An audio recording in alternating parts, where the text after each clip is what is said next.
ginawa na. Kasi mapinipin niya lahat ng ingredients ko. Tapos, yan, magkasama-samahin niya na. Yan, Yun, napalaman sa pinakawan niya. Pansit Laguna.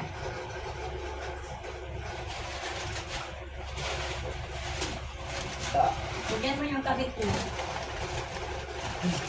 Ayan.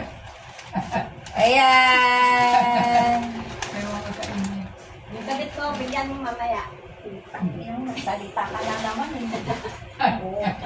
Talaga naman. May record na naman. Wala na. Bakit sinabi ba? Hindi ko yung ng pangalan ah. Kahit na. Paul. Hindi na yung mantika nila.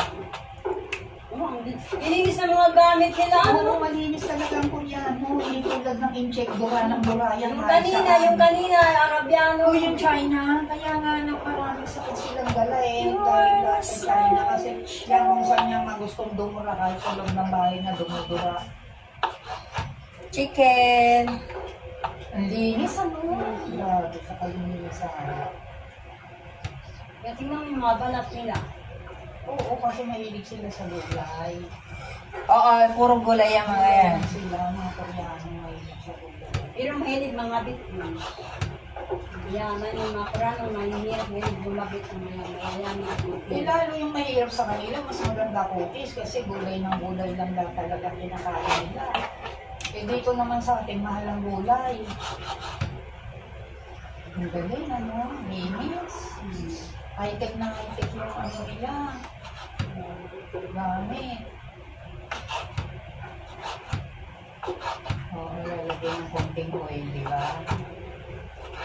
Kaya medyo natuto. Ano yung maninis?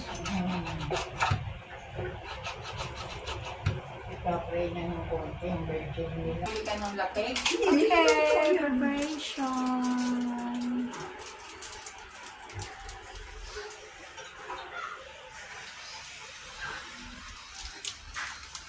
Pag ano mo pa? Pag ano mo pa?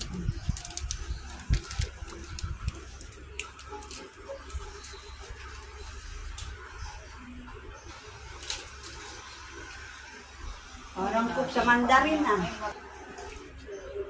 Ang ginawa na. Kasi mapinipin niya lahat ng ingredients ko. Tapos, yan, magkasama-samahin niya na. Yan, Yun, napalaman sa pinakawan niya. Pansit Laguna.